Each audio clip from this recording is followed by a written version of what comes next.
Buenas tardes. El tema de la clase de hoy es azúcares.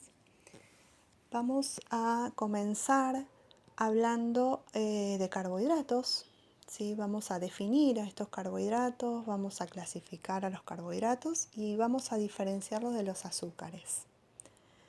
Posteriormente vamos a continuar con la descripción y el desarrollo de las propiedades funcionales de los azúcares y vamos a hablar de algunos sistemas alimentarios a base de azúcares.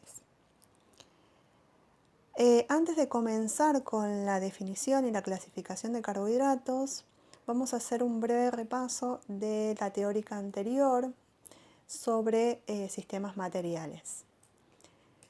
Sobre todo para clasificar a la materia, nosotros vamos a trabajar con sistemas materiales, que son estos sistemas alimentarios que vamos a elaborar.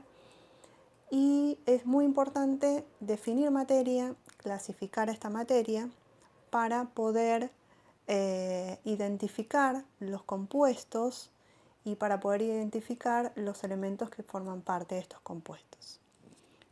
Cuando hablamos de materia, hablamos de todo aquello que posee masa y que ocupa espacio. Y dijimos que nosotros vamos a trabajar con sistemas materiales, es decir, que un sistema material es una porción específica de materia que se ha seleccionado para estudiar. En base a esto tenemos que clasificar a la materia, es necesario clasificar a la materia. Con esta clasificación nos vamos a manejar todo el año con cada uno de los sistemas materiales. La materia se clasifica en sustancias y en mezclas. Las sustancias pueden ser elementos o pueden ser compuestos. Cuando hablamos de elementos, hablamos de sustancias químicas simples, como por ejemplo el sodio, el calcio, el oxígeno, el nitrógeno. Son todos aquellos elementos que forman parte de la tabla periódica de los elementos que conocemos de química. En cambio, los compuestos son combinaciones químicas de estos elementos. Es decir, que un compuesto está formado por elementos, como en el caso del agua. ¿Sí? El compuesto más conocido por todos nosotros es la molécula de agua, que está formada por hidrógeno y por oxígeno. Pero cuando hablamos de mezclas, hacemos referencia a dos tipos de mezclas. Puede ser una mezcla homogénea. Como ejemplo de mezclas homogéneas tenemos las soluciones. Las soluciones están formadas por solutos y solventes. Estos solutos podían ser átomos, moléculas o iones, y el solvente generalmente es la sustancia que se encuentra en mayor proporción en esta solución y se utiliza como solvente universal el agua. Y en el caso de los sistemas heterogéneos están formados por fases dispersas y fases dispersantes. La fase dispersa podían ser sólidos, podían ser gases, podían ser líquidos también. Y en las fases dispersantes también. Se pueden utilizar líquidos, se pueden utilizar sólidos como fases dispersantes, pero siempre vamos a hablar en estos casos de sistemas heterogéneos. Es decir, estas fases dispersa y dispersantes no son solubles entre sí. Acá no vamos a hablar de solubilidad como en el caso de los sistemas homogéneos. Bien, hecha esta clasificación, ahora vamos a hablar de los carbohidratos propiamente dichos. Decíamos que estos carbohidratos son compuestos y son compuestos que también se denominan biomoléculas. Son compuestos ¿por qué? Porque están formados por una combinación de elementos, que van a ser en este caso bioelementos. Estos carbohidratos están formados químicamente por carbono, oxígeno e hidrógeno y en algunos casos nitrógeno.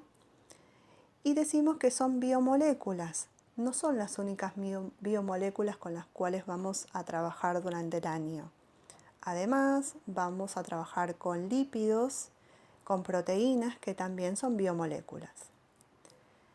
Bien, dentro de la estructura de los carbohidratos también tenemos que hablar de su estructura como polihidroxialdehídos o polihidroxicetona. Estos carbohidratos van a contar con un grupo funcional, el grupo carbonilo, que puede estar ubicado en la cadena, si dentro de la estructura química, puede estar ubicado en el extremo de la cadena de carbonos, y en este caso va a ser un polihidroxialdehído, o puede estar ubicado en el centro de la cadena de carbonos, y en este caso va a ser una polihidroxicetona. Recordemos que por cada átomo de carbono en la molécula habrá además una molécula de agua. Es decir, que cada carbono va a estar unido a 2 hidrógenos y a un oxígeno. Y además podemos hablar de las funciones de estos carbohidratos. Decimos que son, principalmente participan en funciones metabólicas, tanto en animales como en vegetales.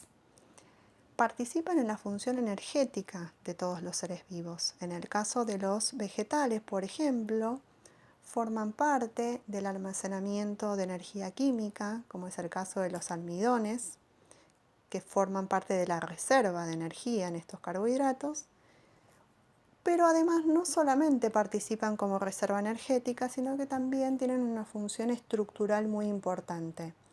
Funciones estructurales a nivel de las paredes vegetales, como en el caso de la celulosa, como en el caso de las semicelulosas, de las pectinas, y en el caso de los animales como reserva energética en forma de glucógeno.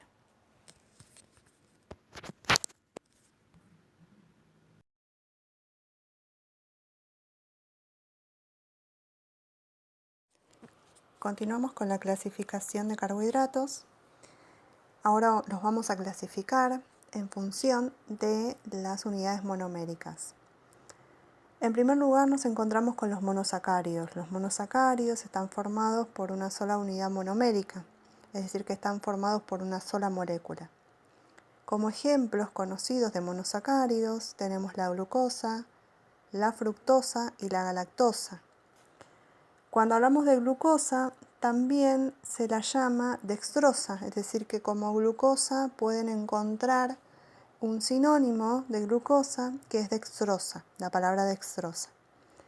La glucosa es el azúcar más simple que conocemos y también es el más común en los seres vivos, el más común en cuanto a la obtención de energía química. ¿Dónde lo encontramos? Principalmente en frutas, en vegetales y en la miel. Esta glucosa va a ser la unidad más pequeñita, ¿sí? Es decir, si es una sola molécula, ¿sí? Va a ser la más pequeña y generalmente se asocia para formar moléculas más grandes. Además de glucosa, dentro de los monosacáridos nos encontramos con la fructosa. La fructosa también se la llama lebulosa. Es muy parecida a la glucosa desde el punto de vista químico, la fórmula química es muy similar, pero los átomos están dispuestos de una manera diferente. También se encuentra en las frutas y en la miel, y una de las características más importantes de la fructosa es que es la más dulce de todos los azúcares en cuanto al gusto, y además es la más soluble en agua. Esto lo vamos a ver más adelante. Y además encontramos otro monosacárido que es la galactosa. La galactosa va a estar formando parte de la molécula de lactosa, ¿sí? La lactosa se encuentra en los productos lácteos, lo vamos a ver más adelante. Dentro de los carbohidratos también hay otra clasificación y que tiene que ver con la unión de estos monosacáridos. Es decir, si tenemos dos monosacáridos, van a formar lo que se llama un disacárido. Los disacáridos están entonces formados por dos unidades monoméricas y también pueden estar, según la bibliografía utilizada, dentro de la clasificación de oligosacáridos. Como ejemplos de disacáridos, el más conocido es la sacarosa. Lo conocemos como azúcar de mesa y está formado por una molécula de glucosa y una molécula de fructosa. También nos encontramos con la lactosa. Dijimos que la lactosa está presente en los productos lácteos, formada por una molécula de glucosa y una de galactosa. Y además nos encontramos con la maltosa. La maltosa son dos moléculas de glucosa y se encuentran en los almidones. Es decir, si nosotros rompemos una molécula de almidón, aparecen la molécula de maltosa. Y si continuamos rompiendo, es decir, hidrolizando esa molécula de maltosa, aparecen moléculas de glucosa. Entonces, resumiendo, tanto los monosacáridos como los disacáridos conforman lo que se llaman azúcares. ¿Por qué se llaman azúcares? Porque son los que aportan gusto dulce a los alimentos, a los sistemas alimentarios, caso que no sucede con los polisacáridos. Estos polisacáridos están formados por largas cadenas de monosacáridos, generalmente son más de 10 unidades monoméricas. Como ejemplos de polisacáridos tenemos al almidón, al glucógeno y a la celulosa. Una de las características de estos polisacáridos es que no son perceptibles con el gusto, ¿sí? No aportan gusto dulce como lo hacen los disacáridos. Y además, una característica muy importante es que son insolubles en agua fría. Esto es sumamente importante en el tema almidones. ¿Por qué? Porque vamos a ver sistemas alimentarios, muchos sistemas alimentarios, que presentan como componente fundamental al almidón. Y este almidón, en contacto con el agua, va a comenzar a modificar sus características físicas y químicas. Van a empezar a surgir modificaciones particulares en estos almidones al entrar en contacto con el agua. Y estas transformaciones se van a ir intensificando y se van a ir complejizando a medida que se modifiquen las temperaturas de ese sistema. Por lo tanto, es muy importante tener en cuenta la particularidad de estos polisacáridos como sustancias insolubles en agua fría. Bueno, vamos a continuar con las propiedades físicas de los monosacáridos. Dijimos que estos monosacáridos no pueden hidrolizarse en moléculas más pequeñas, porque se trata de la unidad más simple, de la más pequeña. Ejemplos de monosacáridos: glucosa, fructosa, galactosa, manosa. Se pueden encontrar en forma libre o combinado con otras moléculas y además tienen como función, que fue lo que describimos en la primera diapositiva, que pueden ser polihidroxialdehídos o polihidroxicetona dependiendo de la ubicación del grupo funcional. ¿Qué propiedades físicas tienen los monosacáridos? Bueno, en principio estamos hablando de sólidos, ¿sí? Estamos hablando de cristales que se encuentran en un estado sólido, por eso hablamos de sólidos cristalinos. ¿Qué significa esto? Que estos cristales van a estar formados por unidades organizadas y repetitivas de moléculas. Además, como dijimos anteriormente, tienen gusto dulce. Y otra de las propiedades físicas muy importante en cuanto a los monosacáridos es su solubilidad en agua. Cuando hablamos de solubilidad decimos que presentan moléculas polares. Por lo tanto, estas moléculas polares permiten asociarse con otras moléculas que también son polares, como el agua. ¿De qué manera se van a asociar? Por medio de enlaces químicos, por medio de principalmente puentes de hidrógeno, es decir, establecen fuerzas de atracción entre estos monosacáridos y las moléculas de agua.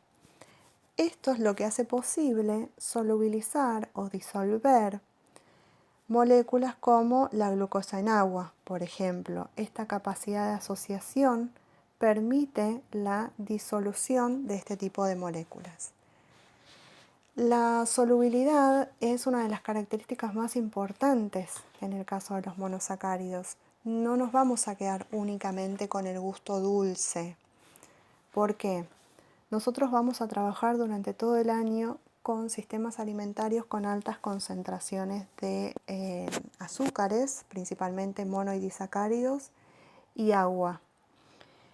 De esta manera, cuando trabajemos con estos sistemas y además apliquemos calor a estos sistemas, es decir, que aumentemos la temperatura de estos sistemas, esto va a permitir modificar la viscosidad. Y esta es la base de la elaboración de muchos sistemas alimentarios que todos conocemos, como son los almíbares y los caramelos. Por tal motivo, la solubilidad es muy importante como propiedad física. Vamos a incorporar conocimientos sobre solubilidad, temperaturas y cuáles son aquellos azúcares o cuáles son aquellos monosacáridos que presentan mayor solubilidad en agua. Además, presentan isomería óptica, ¿sí? Esto quiere decir que al incidir un haz de luz, esta luz polarizada, ¿sí?, puede desviarse. Por otro lado, presentan propiedades químicas, es decir, que los monosacáridos decimos que tienen poder reductor.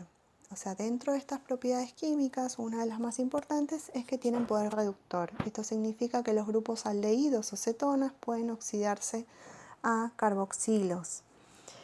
Bien, si nosotros, por ejemplo, tenemos una molécula de glucosa, tiene un grupo aldehído libre, ¿sí? Es decir, que este grupo aldehído libre puede actuar captando o cediendo electrones. Es decir, que esta molécula tiene poder reductor.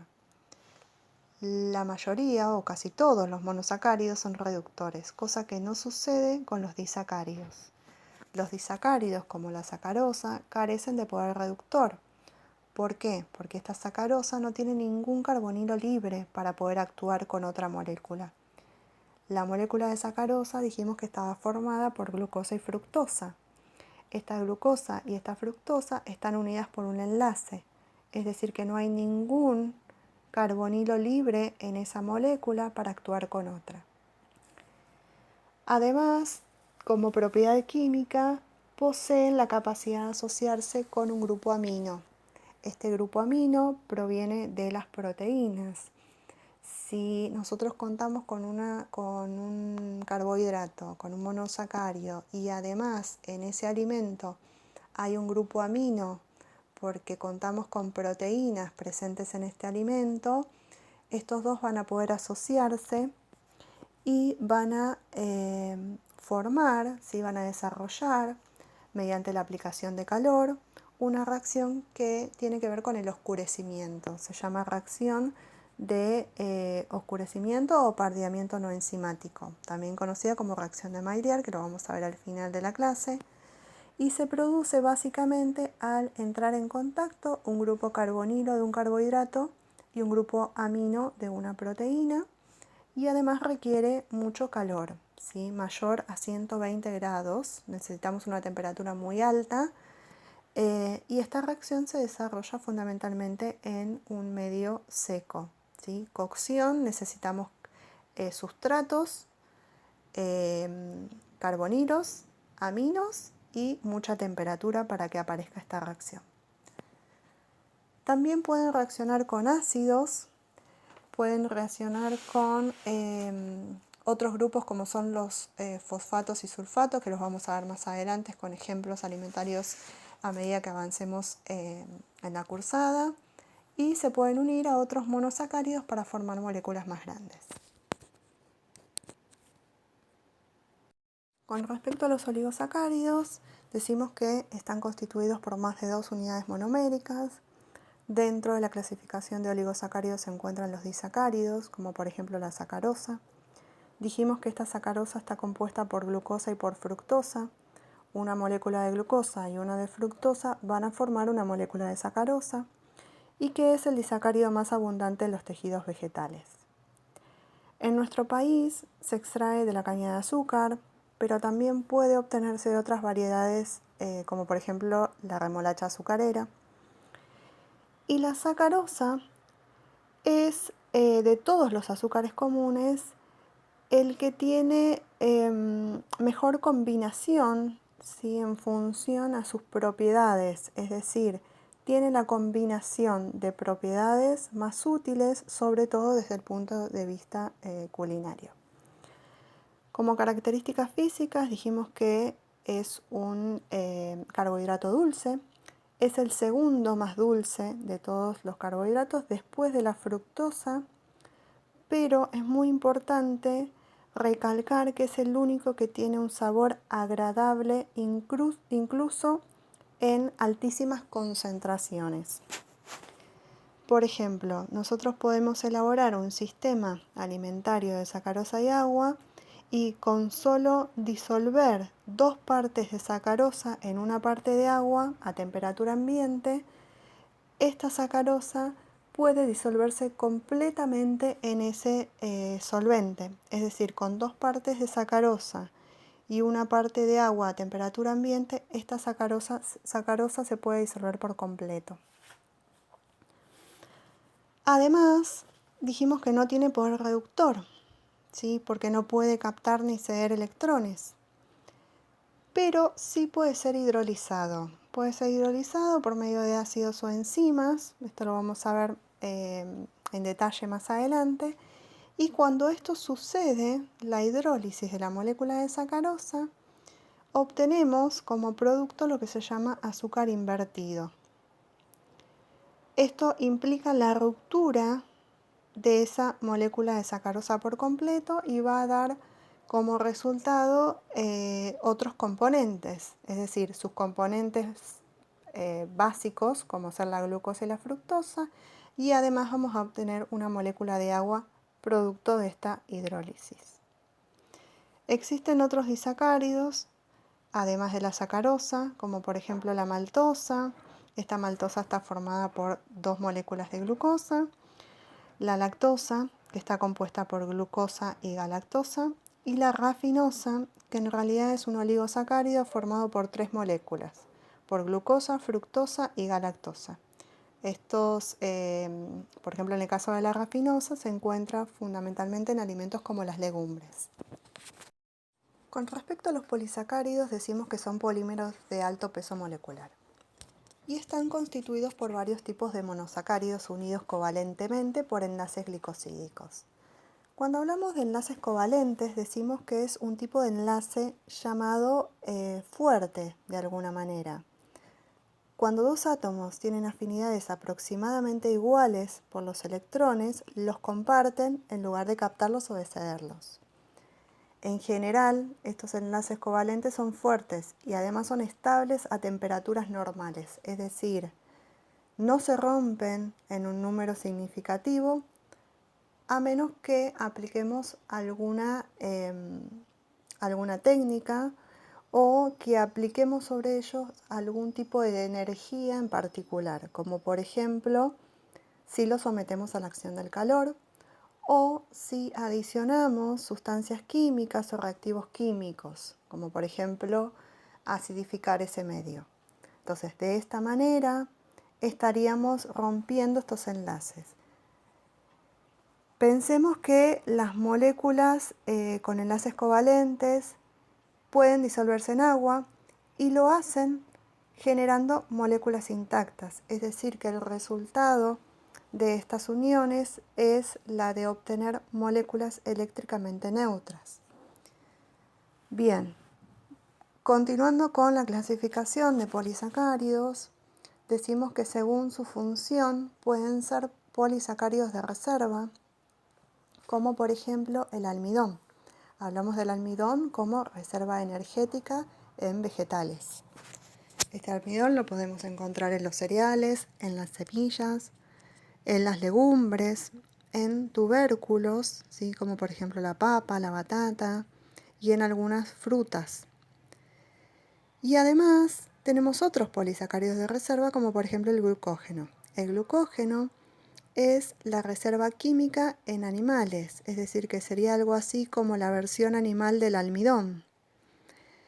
Este glucógeno en sí mismo es una molécula insípida, ¿sí? Aporta viscosidad a un sistema, pero no aporta sabor.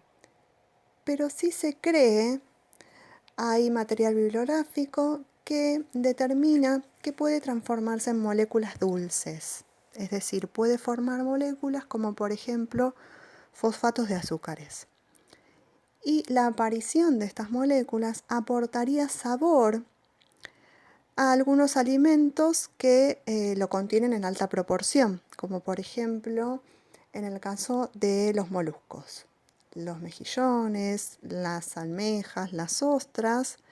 Se piensa que bibliográficamente hay trabajos que indicarían que contienen este glucógeno transformado en nuevas sustancias como son los fosfatos de azúcares. Y además, como polisacárido de reserva, contamos con los fructosanos. Los fructosanos están formados por moléculas de glucosa y de fructosa. Estas moléculas están asociadas, es decir, ligadas. Como ejemplo de fructosanos nos encontramos con la inulina, la oligofructosa y los fructooligosacáridos. En el caso de la inulina se encuentran alimentos como tubérculos, rizomas, raíces. En general, estos tres compuestos forman parte de los vegetales. Vegetales como por ejemplo los espárragos, la cebolla, también se encuentran en el trigo. Bueno, existen otros carbohidratos. Son carbohidratos que han sido útiles desde el punto de vista industrial, ¿sí? Tanto los fabricantes de alimentos como los cocineros han encontrado la utilidad de este tipo de carbohidratos que son los extractos de algas marinas. Son sustancias poliméricas que se encuentran en las paredes celulares de ciertas especies de algas marinas y principalmente tienen ciertas características.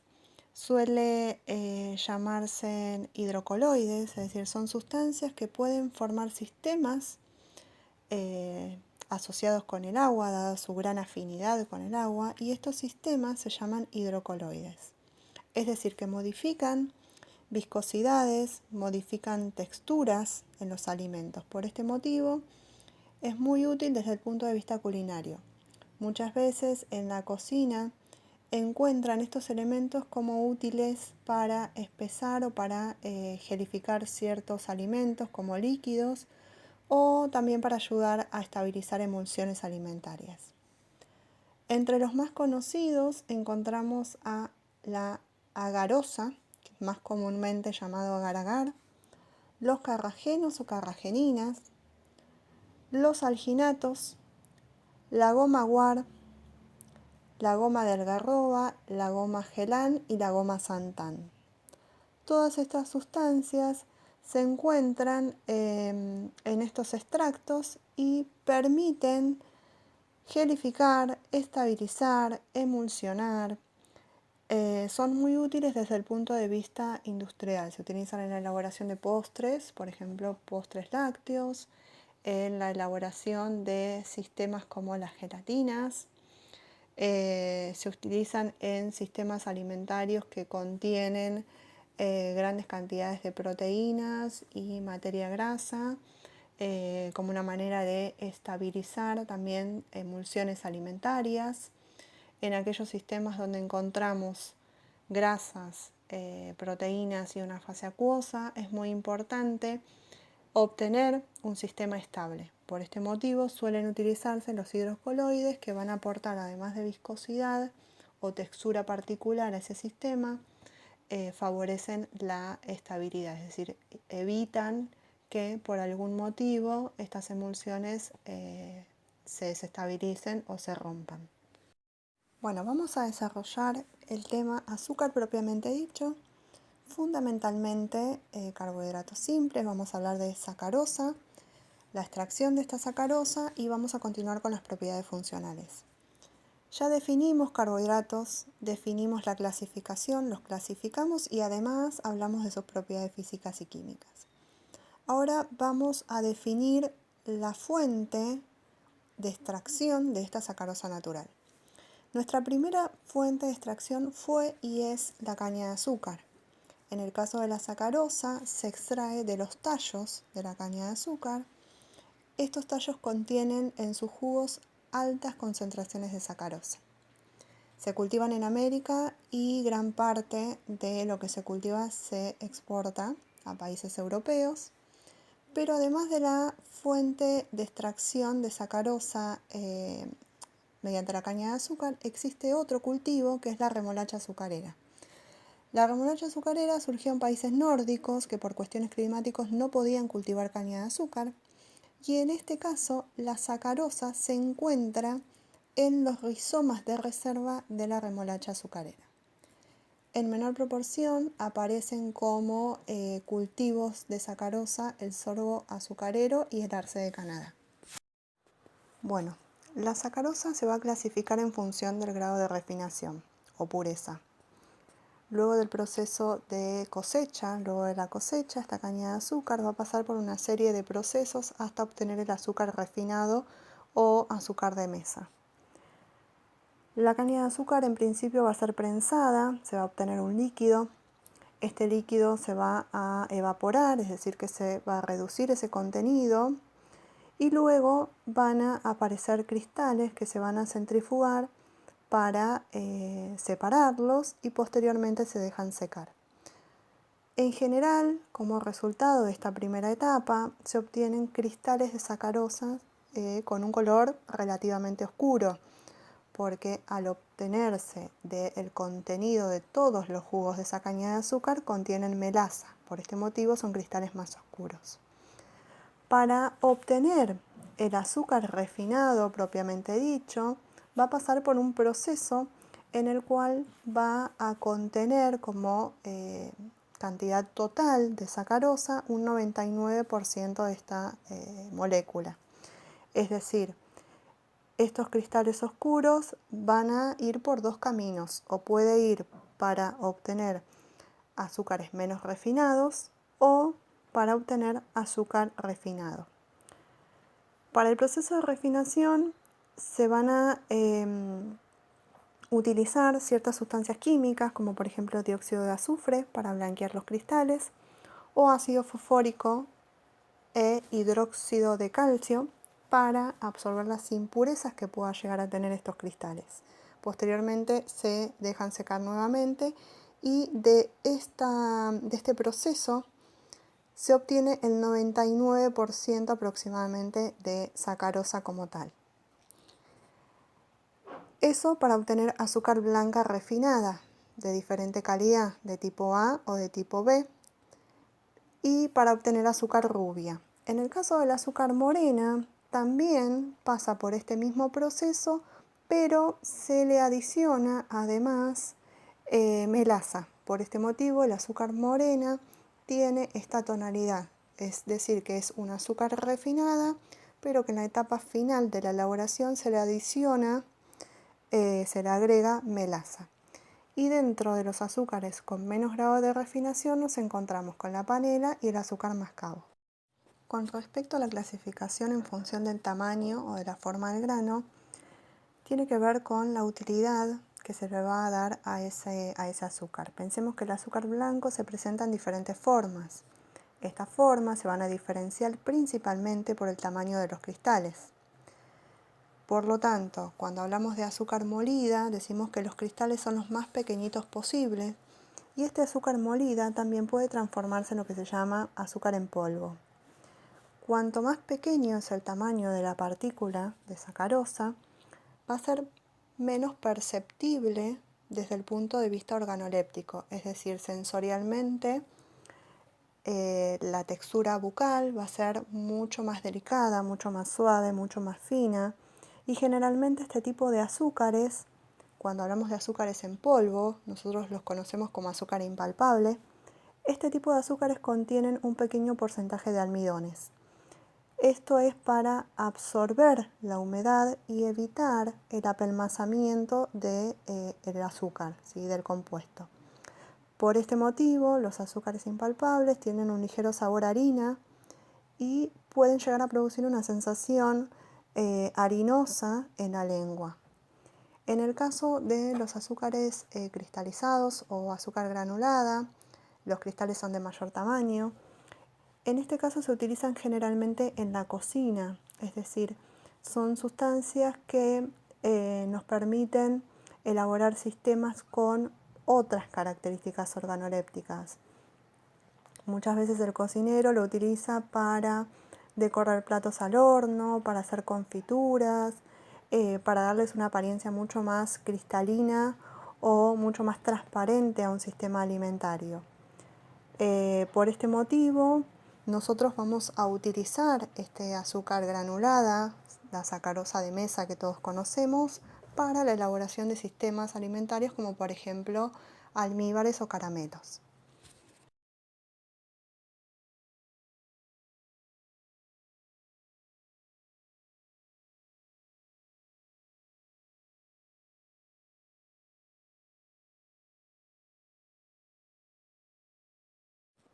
Cuando hablamos de jarabes, hacemos referencia a productos semilíquidos. Decimos que tienen un alto porcentaje de azúcares. Precisamente estos azúcares son los que van a dar estas características de semilíquidos, es decir, modifican la viscosidad de ese sistema. Si hablamos de melaza, decimos que es el residuo de la cristalización de la sacarosa. El jarabe resultante, es decir, esta melaza, constituye el jarabe resultante del procesamiento del azúcar de caña, es decir, después de haber retirado del jugo hervido o cocido esta sacarosa cristalizable. Las características de esta melaza es que tienen un olor muy intenso. Decimos que son líquidos viscosos, de color oscuro, de olor agradable, debido a que parte de este azúcar está caramelizado. Existen melazas con diferentes concentraciones de sacarosa. Además tienen diferentes intensidades de color y de sabor y por supuesto la utilidad desde el punto de vista culinario también es diferente. Por otro lado nos encontramos con el jarabe o miel de caña. Decimos que se obtienen a partir de la caña azucarera, hirviendo su jugo hasta conseguir la concentración adecuada y tienen aproximadamente un 30% de sacarosa y un 50% de azúcar invertido. Tienen un color relativamente dorado o pardo y un aroma a caramelo. Desde el punto de vista culinario, esta miel de caña aporta mucho más carácter al alimento, ¿sí? Dado este aroma a caramelo y este sabor suave, le aportan carácter a estas preparaciones. Tiene una dulzura mucho más intensa que el jarabe, sobre todo que el jarabe de maíz, y por este motivo aportan ciertas características organolépticas muy diferentes a lo que sería un jarabe de maíz o una melaza propiamente dicha. Cuando hablamos de jarabes, hacemos referencia a productos semilíquidos. Decimos que tienen un alto porcentaje de azúcares. Precisamente estos azúcares son los que van a dar estas características de semilíquidos, es decir, modifican la viscosidad de ese sistema. Si hablamos de melaza, decimos que es el residuo de la cristalización de la sacarosa. El jarabe resultante, es decir, esta melaza, constituye el jarabe resultante del procesamiento del azúcar de caña, es decir, después de haber retirado del jugo hervido o cocido esta sacarosa cristalizable. Las características de esta melaza es que tienen un olor muy intenso. Decimos que son líquidos viscosos, de color oscuro, de olor agradable, debido a que parte de este azúcar está caramelizado. Existen melazas con diferentes concentraciones de sacarosa. Además tienen diferentes intensidades de color y de sabor y por supuesto la utilidad desde el punto de vista culinario también es diferente. Por otro lado nos encontramos con el jarabe o miel de caña. Decimos que se obtienen a partir de la caña azucarera, hirviendo su jugo hasta conseguir la concentración adecuada y tienen aproximadamente un 30% de sacarosa y un 50% de azúcar invertido.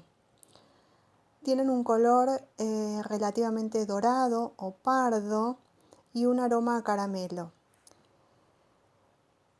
Desde el punto de vista culinario, esta miel de caña aporta mucho más carácter al alimento, ¿sí? Dado este aroma a caramelo y este sabor suave, le aportan carácter a estas preparaciones. Tiene una dulzura mucho más intensa que el jarabe, sobre todo que el jarabe de maíz, y por este motivo aportan ciertas características organolépticas muy diferentes a lo que sería un jarabe de maíz o una melaza propiamente dicha. Bueno, continuamos hablando de jarabes. Ahora nos toca hablar un poco del jarabe de maíz. Antes de hablar del jarabe de maíz, vamos a hacer una breve intro en relación a cómo surgieron estos jarabes. Los azúcares de almidones surgieron alrededor del año 1800, cuando un químico ruso descubrió que calentando almidón de papa, una solución que contenía almidón de papa en presencia de una sustancia ácida, en este caso utilizó ácido sulfúrico, el almidón se transformaba en cristales dulces y estos cristales estaban rodeados por un jarabe viscoso. Poco después se descubrió que en la cebada malteada se produce el mismo efecto, es decir, que el mismo efecto que en el ácido. Entonces, a partir de este concepto, surge la base para elaborar cerveza. Ahora sabemos que el almidón está formado por largas cadenas de glucosa y que tanto los ácidos como ciertas enzimas vegetales, animales y microbianas rompen, es decir, hidrolizan estas cadenas en fragmentos más pequeños y finalmente en moléculas individuales de glucosa. Es decir, los azúcares aportan gusto dulce o hacen dulce precisamente este jarabe, y los fragmentos de estas cadenas de glucosa lo que hacen es aportar mayor consistencia, aportan más viscosidad o hacen más espeso este sistema. En base a esto vamos a hablar de los jarabes de maíz. Decimos que el jarabe de maíz es una solución formada por agua y largas cadenas de glucosa en longitud variable. O sea, estas largas cadenas de glucosa no son más ni menos que estas moléculas de almidones. Pero para obtener el jarabe, este maíz, este almidón de maíz, tiene que hidrolizarse. Se va a hidrolizar por medio de estas enzimas o por medio de ácidos. Y decimos que este jarabe de maíz, como producto final, es un ingrediente que tiene gran viscosidad y dulzura. Esto va a estar controlado por la digestión enzimática de ese almidón y su descomposición. Es decir, yo puedo utilizar más o menos hidrólisis, o sea, puedo hidrolizar más en mayor medida o en menor medida este almidón de maíz y obtener diferentes viscosidades. El jarabe de maíz se utiliza como inhibidor de la cristalización de la sacarosa. Ahora vamos a ver cuando lleguemos al tema cristales o cristalización, y vamos a ver que esta cristalización puede ser inhibida o podemos evitar o enlentecer si utilizamos diferentes sustancias químicas. Desde el punto de vista culinario decimos que el jarabe de maíz aporta cuerpo a una preparación y que además desde el punto de vista físico es menos dulce que la sacarosa, pero es mucho más económico. Por este motivo es muy utilizado en la industria alimentaria. Gran cantidad de productos contienen dentro de su composición, dentro de la lista de ingredientes, jarabe de maíz. Este jarabe de maíz, además de aportar el gusto dulce, va a modificar la viscosidad de ese alimento. Por otro lado, tenemos el jarabe de maíz de alta fructosa. Se diferencia del anterior en que es más dulce, que el jarabe de maíz común, porque además de tener glucosa dentro de su composición química, tiene fructosa. Y recordemos que la fructosa es más dulce que la sacarosa. Bueno, la miel decimos que es un producto natural, elaborado por las abejas con el néctar de las flores y con los exudados de plantas y árboles. En el caso de la miel, como todos los azúcares, se tornan más solubles en agua a medida que aumenta la temperatura. Es por ello que el granulado o el cristalizado que aparece durante el almacenamiento puede desaparecer si a esa miel le aplicamos calor. Por encima de los 60 grados aproximadamente funden estos cristales. Decimos además que la miel contiene una cierta humedad, dentro de los azúcares es estable. La humedad de la miel varía entre el 15 y el 18% aproximadamente, y a medida que aumenta esta humedad absorbe más cantidad de aire, y por este motivo las levaduras pueden vivir en la miel y producir sabores diferentes al original. También decimos que posee un alto poder higroscópico. La higroscopicidad es una propiedad que presentan los azúcares que está relacionada con la capacidad para atraer agua. Por tal motivo, aquellos alimentos que contienen miel en su composición se mantienen húmedos por más tiempo. Es el caso de los productos de pastelería, de repostería. Y otra de las características de la miel es la presencia de azúcares reductores, es decir, al contener en su estructura química azúcares reductores, aceleran las reacciones de pardeamiento no enzimático o reacción de Maillard, en los productos de pastelería. Pensemos que muchas veces el color y el sabor de las cortezas, por ejemplo, de productos horneados, como pueden ser bizcochuelos o tortas, se deben a esta reacción. Y precisamente se da porque en estos productos, los productos de repostería, contenemos alimentos que dentro de su composición, dentro de los macronutrientes que lo componen, están los carbohidratos y las proteínas. Entonces, de esta manera tenemos los sustratos necesarios para que se produzca la reacción de pardeamiento. Vamos a hablar de las propiedades funcionales de los azúcares. Estas propiedades funcionales son diferentes a las nutricionales. ¿Qué significa que un alimento tenga determinadas propiedades funcionales? Significa que son todas aquellas propiedades que hacen que un alimento exhiba características diferentes. Por ejemplo, en el caso de los azúcares decimos que es un ingrediente muy versátil en la cocina. Es decir, permite no solamente aportar sabor, modificar sabores, sino también favorece, por ejemplo, la obtención de sistemas diferentes y estables, como en el caso de las espumas. Esto tiene que ver con las propiedades funcionales que tienen los azúcares, que son el poder edulcorante, la solubilidad y la higroscopicidad.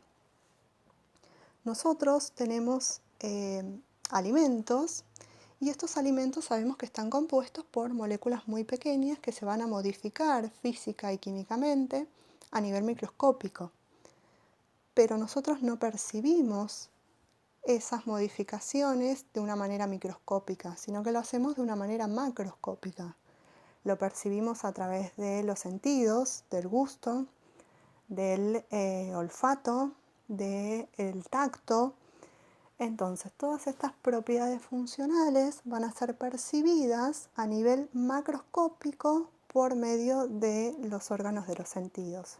Por eso hablamos del poder edulcorante que podemos percibir por medio del gusto, a través del aroma, en el caso de la solubilidad igual, y en la higroscopicidad también, es decir, lo vamos a percibir por medio del olor, del gusto y de las texturas, tanto a nivel táctil como a nivel de textura, por ejemplo, textura bucal, al probar un alimento, al degustar ese alimento, al morder ese alimento. La propiedad funcional es el poder edulcorante.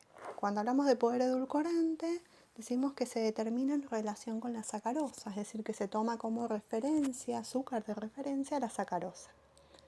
Para ello se elabora una solución de sacarosa en agua, Esta solución contiene 30 gramos de sacarosa por litro de agua y se toma una temperatura de 20 grados centígrados. A este sistema se le asigna un valor de referencia igual a 1 o 100, dependiendo de la bibliografía consultada. Por este motivo decimos que el dulzor de los azúcares varía con la temperatura, es decir, si nosotros modificamos esa temperatura, es decir, si aumentamos la temperatura, vamos a obtener diferentes intensidades de dulzor. Al mismo tiempo, si bajamos esa temperatura, también se va a modificar este poder edulcorante. Los diferentes azúcares producen diferentes impresiones de dulzura. En el caso de la sacarosa, tarda algún tiempo en ser percibida, es decir, en ser percibida por los receptores de la lengua, pero su dulzura permanece. Si lo comparamos con la dulzura de otros azúcares, como en el caso de la fructosa, vemos que se registra rápidamente y con una intensidad bastante elevada, pero también se desvanece rápidamente.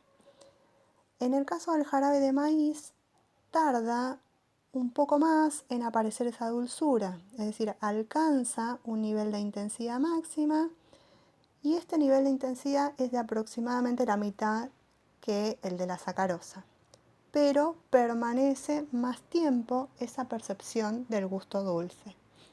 Esto está relacionado con la clase, es decir, el teórico de evaluación sensorial, cuando hablábamos del gusto dulce, cuando hablábamos del sabor, del aroma, de la persistencia.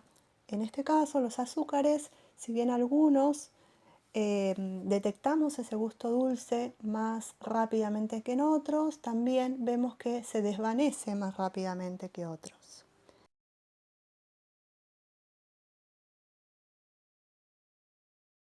Otra de las propiedades de los azúcares es la solubilidad. Decimos que la solubilidad está dada por la cantidad de una sustancia que puede disolverse en un determinado volumen de solvente.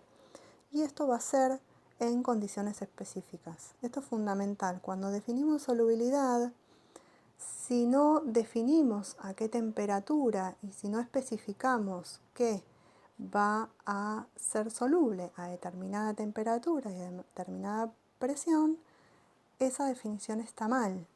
Siempre la solubilidad, siempre que definimos solubilidad, tenemos que hacer hincapié a la cantidad de una sustancia que puede disolverse en un determinado volumen de solvente a X temperatura.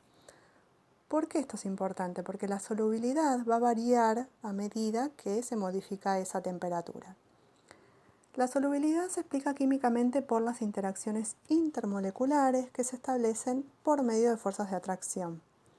Estas fuerzas de atracción son los puentes de hidrógeno entre los grupos polares de la molécula de sacarosa y una molécula de agua. Por eso decimos que la solubilidad de los azúcares en agua es mayor a medida que aumenta la temperatura. Por ejemplo, en el caso de la sacarosa, decimos que la solubilidad es de 204 gramos de sacarosa cada 100 mililitros de agua a 20 grados centígrados. Pero si tomamos como ejemplo a la fructosa, decimos que se pueden solubilizar 375 gramos de fructosa en 100 mililitros de agua a la misma temperatura, es decir, a 20 grados centígrados. Es decir que la sacarosa tiene un alto poder de solubilización, pero esta solubilización es menor que la fructosa, pero mayor que otras moléculas, como es el caso de la lactosa o la glucosa. Esto es importante. Si nosotros estamos elaborando una solución y esa solución la saturamos, es decir, tenemos una solución formada por moléculas de sacarosa en agua. Esa solución decimos que podía ser, si hacemos un repaso de el teórico anterior, la clase anterior, esas soluciones podían ser insaturadas, es decir, que tienen menos cantidad de soluto que el que admite esa solución en condiciones específicas. Podía ser saturada, es decir, que tiene el máximo de soluto disuelto en esa solución, o sobresaturada cuando tiene mayor cantidad de soluto que el que puede admitir. Es muy común que en las soluciones de sacarosa y agua lleguemos a un nivel de saturación y si saturamos esa solución y además le aplicamos calor, la aplicación de calor, al modificar la solubilidad, va a permitir que esa solución admita más cantidad de soluto. Entonces le podemos incorporar más soluto. A medida que incorporamos soluto, si seguimos aplicando calor, al aumentar el punto de ebullición del agua, esa solución va a seguir solubilizando esta sacarosa, es decir, que esta sacarosa va a establecer más puentes de hidrógeno con el agua y llega un momento que si nosotros detenemos la cocción, es decir, dejamos de aplicar calor y dejamos enfriar ese sistema, cuando dejemos enfriar ese sistema vamos a observar un precipitado de soluto en el fondo del recipiente. Ese precipitado es precisamente las moléculas de sacarosa que no pudieron disolverse a la nueva temperatura, es decir, al bajar la temperatura del sistema, esas moléculas no pudieron disolverse y se produce lo que se llama un sistema sobresaturado.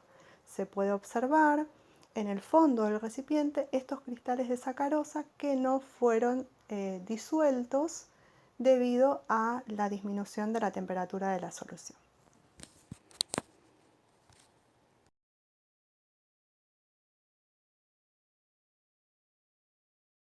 La última propiedad de los azúcares es la higroscopicidad, que la vamos a definir como la capacidad para atraer y retener agua. La capacidad de captar agua del medio a través de su grupo funcional, es decir, de los hidroxilos. Esta higroscopicidad tiene cierta utilidad, por ejemplo, cuando queremos elaborar alimentos o sistemas alimentarios donde busquemos mantener la humedad, por ejemplo, en los horneados, en las tortas, en las galletitas, se pueden emplear aquellos azúcares que tienen mayor poder higroscópico, como es el caso de la fructosa o de la miel. Estas sustancias son buenos humectantes, es decir, que este es un efecto positivo. La utilización de aquellos azúcares con alto poder higroscópico nos aporta mayor humedad en esos productos, por lo tanto los productos se mantienen húmedos por más tiempo. Pero también pueden tener un efecto negativo. Si las condiciones de humedad ambiental son muy altas, generalmente mayor al 70%, esto provoca un efecto organolépticamente desfavorable en esos alimentos. Solemos utilizar fructosa, azúcar invertido, miel como buenos agentes humectantes, es decir, que permiten retener la humedad. Pero también se pueden utilizar polialcoholes o también llamados alcoholes de azúcares, como es el caso del manitol o del sorbitol, el xilitol. Estos son azúcares con un extremo dentro de la cadena, de la estructura química de estos azúcares. Tenemos un grupo funcional, es decir, un grupo aldehído que es reemplazado por un alcohol. Aportan masa y además aportan aproximadamente la mitad, es decir, el 50% aproximadamente del valor calórico de los azúcares. Por el contrario, existen otros alimentos en los cuales no queremos aumentar esa humedad. Lo que buscamos es mantenerlos secos. Suelen ser los alimentos instantáneos y en estos casos, en lugar de utilizar un azúcar higroscópico, lo que hacemos es utilizar aquellos azúcares que son menos higroscópicos, como es el caso de la glucosa, de la maltosa o de la lactosa.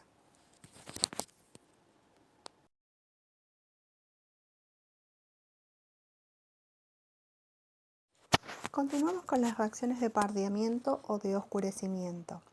Dijimos que los alimentos sufren transformaciones químicas cuando se someten a la acción del calor.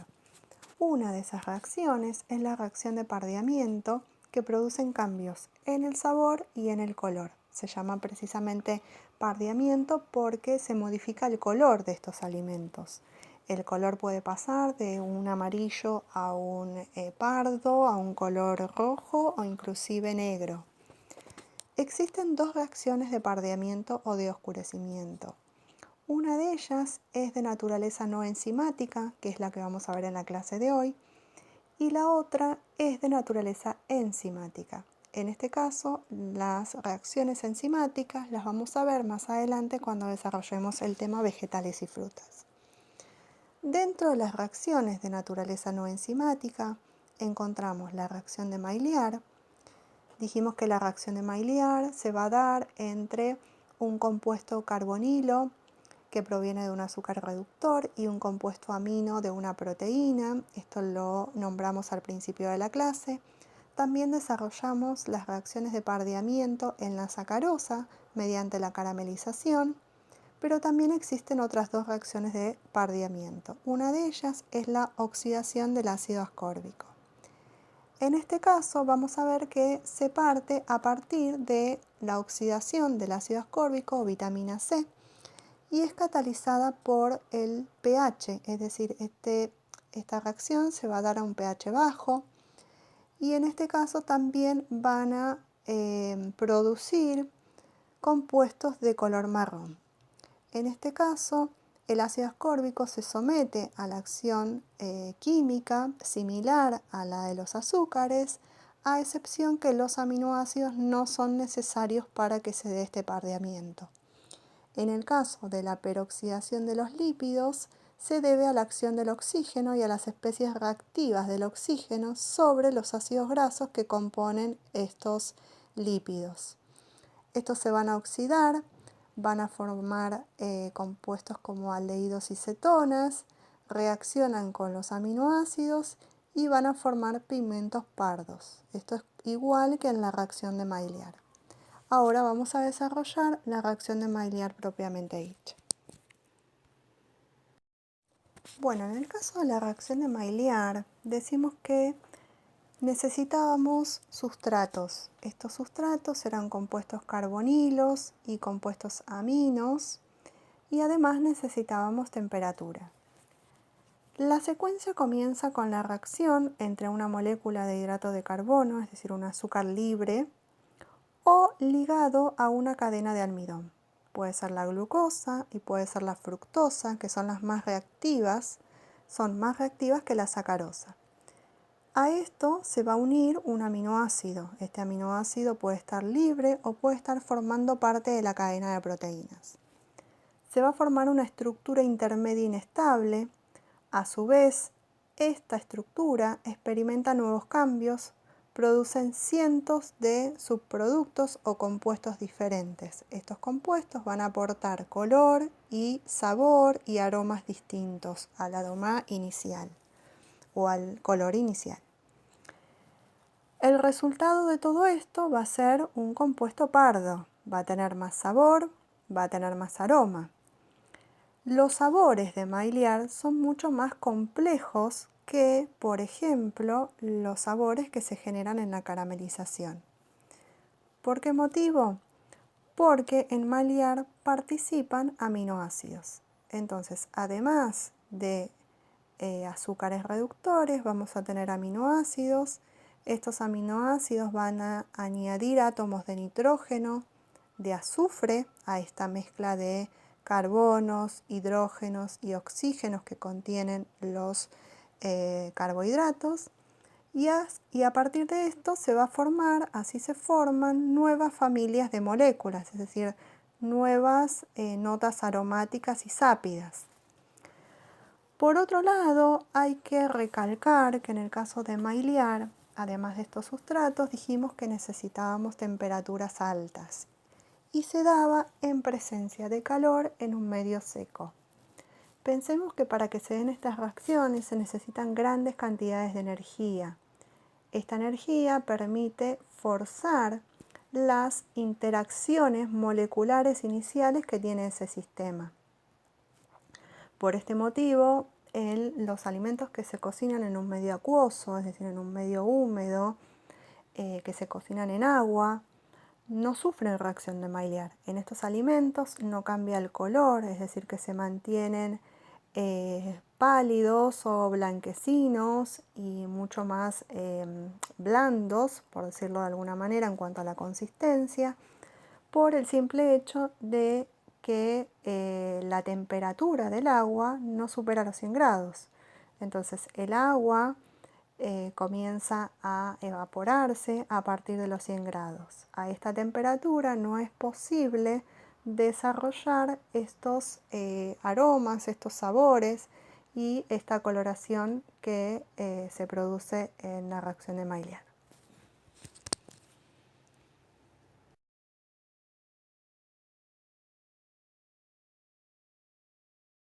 Los alimentos experimentan una serie de reacciones químicas cuando son sometidos a la acción del calor, y esto también sucede con la sacarosa. Vamos a hablar de la caramelización y decimos que la caramelización es el nombre que se da a las reacciones químicas que ocurren cuando esta sacarosa se somete a la acción del calor hasta el punto que sus moléculas empiezan a hidrolizarse, es decir, empiezan a romperse.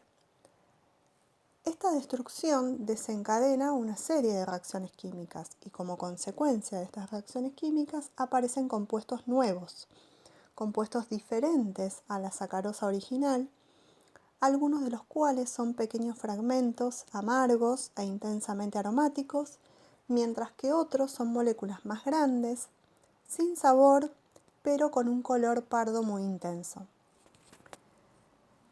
Decimos que cuanto más calor reciba esta sacarosa, va a quedar menos sacarosa en ese sistema y además va a ser un sistema menos dulce, pero a su vez va a ser más oscuro y más amargo. Si hablamos de la química de la caramelización, podemos imaginar que estamos elaborando un caramelo y para elaborar este caramelo vamos a utilizar sacarosa. Dijimos que esta sacarosa va a necesitar mucho calor, es decir, temperatura muy alta, para poder hidrolizarse y para caramelizar. A partir de los 160 grados aproximadamente, comienzan a fundir sus cristales y se van a dividir en sus componentes constitutivos, que son la glucosa y la fructosa. La glucosa y la fructosa son azúcares reductores. Esto significa que tienen átomos reactivos que hacen lo contrario de la oxidación, es decir, ceden electrones a otras moléculas. Si repasamos las propiedades de la sacarosa vistas al comienzo de la clase, decimos que una molécula de sacarosa está formada por glucosa y por fructosa, unidas por sus átomos reductores, de modo que la sacarosa no tiene átomos reductores libres para poder reaccionar con otras moléculas. Por lo tanto, es menos reactiva que la glucosa y la fructosa. Este es el motivo por el cual la sacarosa necesita una temperatura muy alta para caramelizar. Carameliza alrededor de los 170 grados, mientras que las moléculas que la componen, como es el caso de la glucosa, carameliza a los 150 grados y la fructosa lo hace a los 105 grados. Continuando con la caramelización, podemos hablar un poco de las técnicas de elaboración de caramelo. Nos planteamos una pregunta que tiene que ver con qué sucede cuando se expone esta sacarosa a altas temperaturas, es decir, sacarosa y le aplicamos calor. Esto no es más ni menos que la técnica habitual para elaborar caramelo y consiste en mezclar sacarosa y agua, llevar a cocción hasta que el agua de este sistema se evapora por completo y nos queda únicamente sacarosa fundida y coloreada. Entonces nos preguntamos, si vamos a elaborar un caramelo y lo primero que tenemos que hacer es evaporar este agua, ¿por qué razón se le incorpora agua al sistema? Y esto es porque el agua hace posible cocinar la sacarosa a altas temperaturas sin peligro de quemarla. Pensemos que la presencia de agua en este sistema prolonga el periodo de cocción de este sistema, que no es más ni menos que una solución, porque tengo sacarosa y agua, por lo tanto tengo un soluto y un solvente. Es decir, que la presencia de agua da más tiempo para que tengan lugar estas reacciones que van a desarrollar el sabor y el color. Cuando se elabora un caramelo con agua, el sabor es mucho más intenso que si se cocinara solamente sacarosa, es decir, sin agua. El agua estimula la hidrólisis de la sacarosa en sus partes constitutivas, es decir, se hidroliza, se rompe en glucosa y fructosa. Si utilizamos solamente sacarosa, es decir, no le incorporamos agua y esta sacarosa la sometemos a la acción del calor, las reacciones de hidrólisis se van a dar iguales, es decir, que la sacarosa se va a romper de todas maneras y al llegar a los 170 grados va a caramelizar, es decir, empiezan a aparecer estos compuestos con un aroma muy intenso, son compuestos coloreados. Este fenómeno se llama polimerización y la aparición de estos compuestos pardos se llama reacción con producción de melanoidinas. Es decir, obtenemos un producto que no es más ni menos que el caramelo con un color rojizo, amarronado, pardo, muy aromático y de gusto relativamente amargo.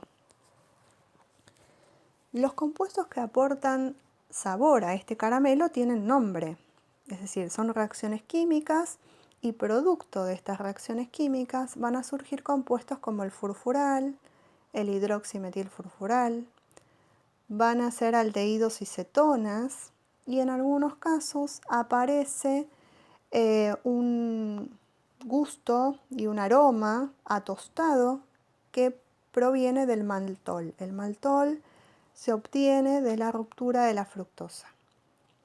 Es decir, que a medida que se va calentando esta sacarosa, se rompen cada vez más moléculas y se acentúan aún más el color y el aroma. Si tenemos que definir este caramelo como sistema material, clasificarlo como un sistema material, decimos que es un sólido no cristalino. ¿Por qué decimos que es un sólido no cristalino? Esto quiere decir que se obtiene un sistema tan viscoso, porque el producto de esa fusión de la sacarosa, es decir, este caramelo, es tan viscoso que al enfriarse, estas moléculas de sacarosa que lo contenían y que fueron degradadas o hidrolizadas, no logran combinarse para formar cristales nuevamente. Es decir, que las moléculas resultantes van a formar un conjunto de moléculas desordenadas. Esto es lo que se llama estado vítreo. Cuando hablamos de estado vítreo, decimos que es un sólido, ¿sí? Este caramelo, similar a un vidrio transparente. Y además, si intentamos romperlo, es quebradizo. ¿Por qué es similar a un vidrio transparente? Porque las moléculas que surgen de la hidrólisis de la sacarosa son demasiado pequeñas, por lo tanto no pueden desviar la luz cuando se disponen al azar para formar este nuevo estado.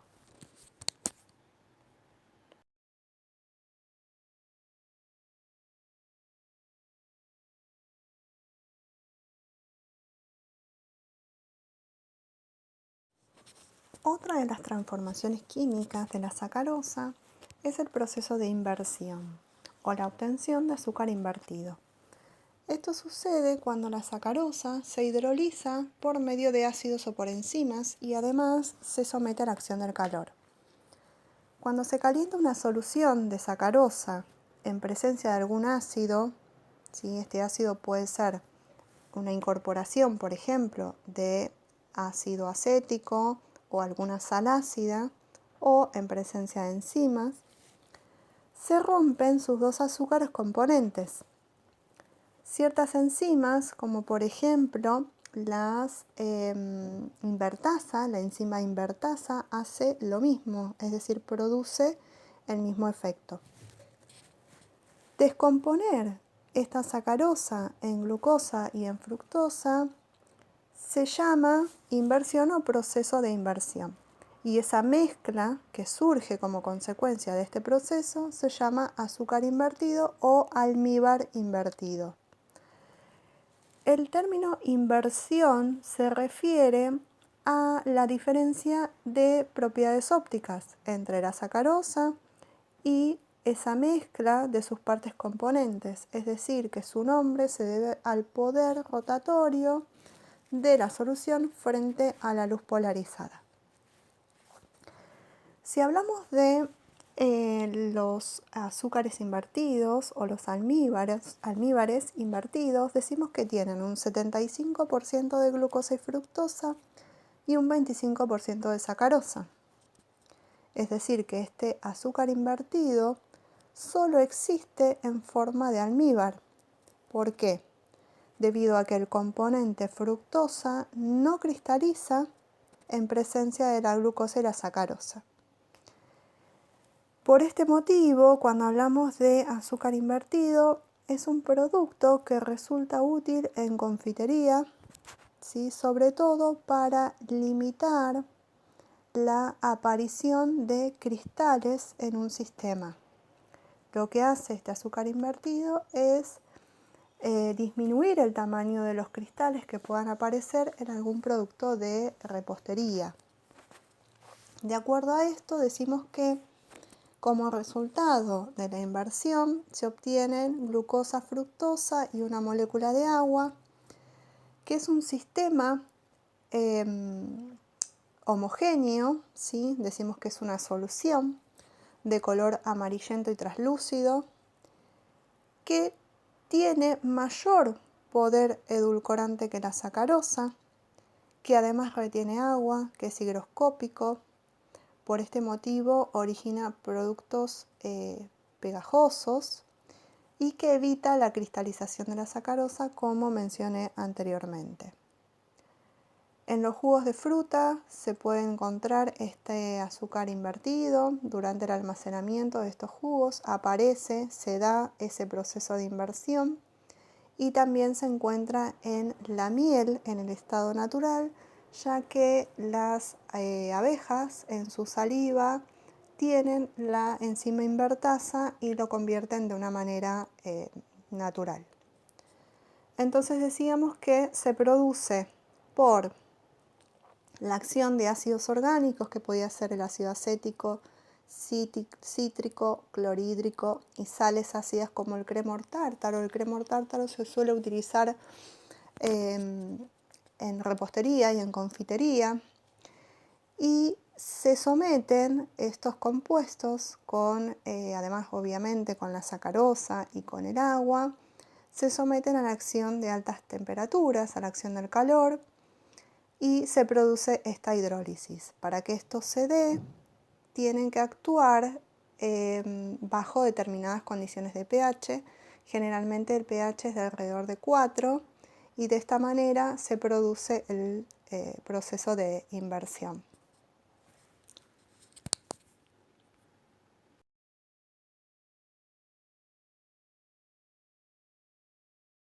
Uno de los sistemas alimentarios que utiliza como base el azúcar invertido para su realización es el fondant.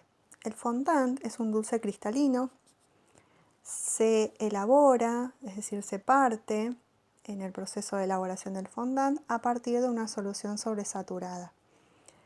Esta solución sobresaturada va a estar formada por sacarosa y agua, se va a someter a la acción del calor hasta obtener un almíbar.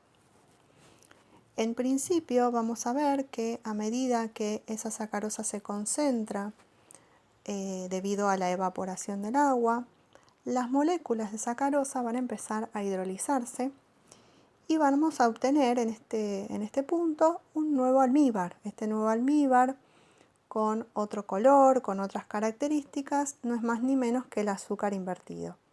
Va a estar compuesto por glucosa, fructosa y una molécula de agua. Una vez que obtenemos esta solución sobresaturada o este nuevo almíbar, se retira de la fuente calórica y comenzamos a introducir aire en el sistema, es decir, batir enérgicamente para introducir burbujas de aire.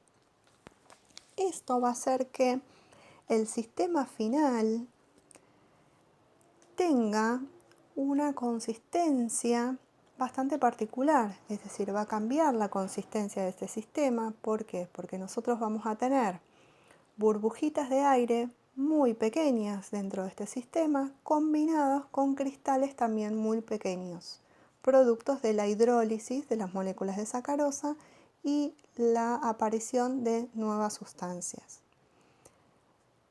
Esto es el motivo, o este es el motivo por el cual se denomina dulce cristalino, es decir, es una sustancia intensamente dulce con cristales casi imperceptibles al gusto y además muy aireado, dado por la incorporación de estas burbujas de aire. Una vez que alcanza una temperatura adecuada para proceder a la acción mecánica del amasado, esta temperatura generalmente es de 30 grados centígrados. A partir de este momento se puede comenzar a amasar. Entonces obtenemos una masa lo suficientemente consistente que se puede amasar y que se puede moldear. Por este motivo se utiliza habitualmente este fondant para recubrir tortas. Es similar a la consistencia de la mazapán.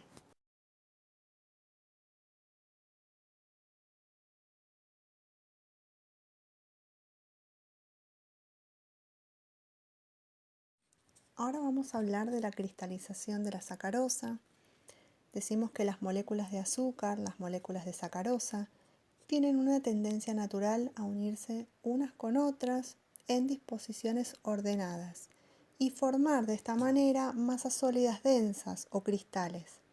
Por eso decimos que estos cristales se originan a partir de la unión de moléculas de sacarosa para formar una estructura ordenada y repetitiva. Cuando estos cristales se disuelven en agua, para formar, por ejemplo, para elaborar un jarabe o un almíbar, las moléculas de agua vencen esa tendencia formando sus propios enlaces con las moléculas de sacarosa. Las van a rodear y de esta manera las van a separar unas de otras.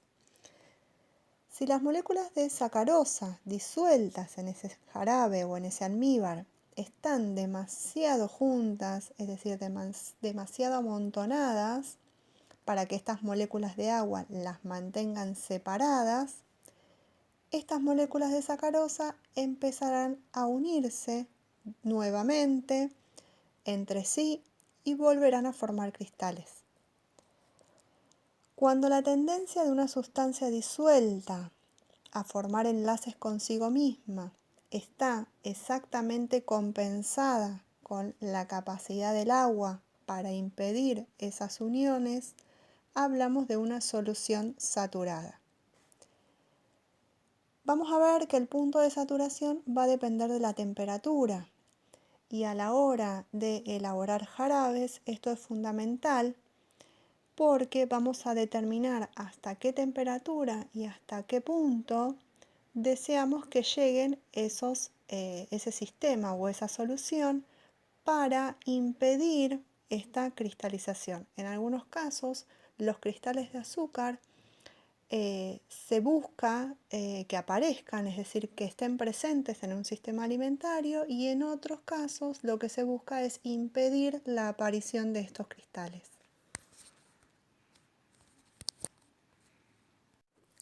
Continuamos con la cristalización. Habíamos dicho anteriormente que el punto de saturación dependía de la temperatura.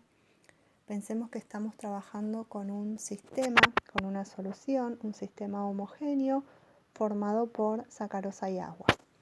Mientras este sistema mantenga la temperatura, es decir, que se mantenga caliente, las moléculas de agua se van a mover libremente y rápidamente en toda la solución. De esta manera, las moléculas de sacarosa van a permanecer separadas y disueltas. Pero a medida que ese sistema vaya bajando su temperatura, es decir, a medida que se enfría, esta solución va a pasar de ser saturada y se va a transformar en una solución sobresaturada. ¿Por qué motivo? Porque las cinéticas de esta molécula va a cambiar, entonces las moléculas van a empezar a moverse más lentamente y cuando se muevan más lentamente, las moléculas de sacarosa van a tener la posibilidad de encontrarse y de formar estos cristales. A esta nueva temperatura, es decir, esta solución que pasó de ser saturada a sobresaturada debido a la disminución de la temperatura, en este nuevo sistema tenemos dos estados de esta sacarosa, es decir, la sacarosa se va a encontrar en dos estados diferentes. Una parte va a estar solubilizada o disuelta en ese jarabe y la otra parte va a estar formando parte de los cristales sólidos y todo esto, estos cristales, van a estar rodeados por este jarabe.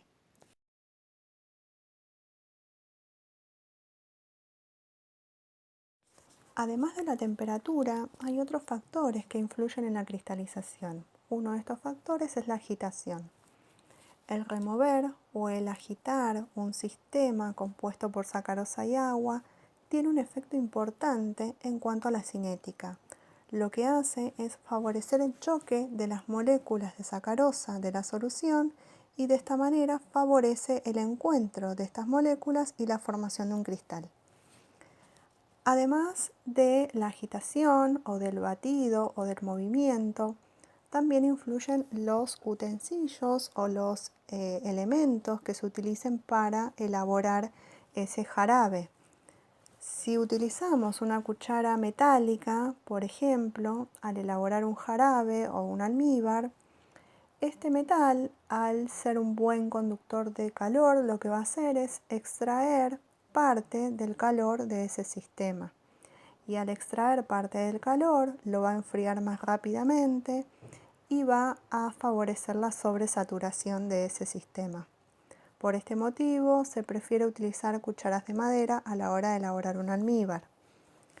También es importante controlar el tamaño de los cristales y por lo tanto controlar las texturas.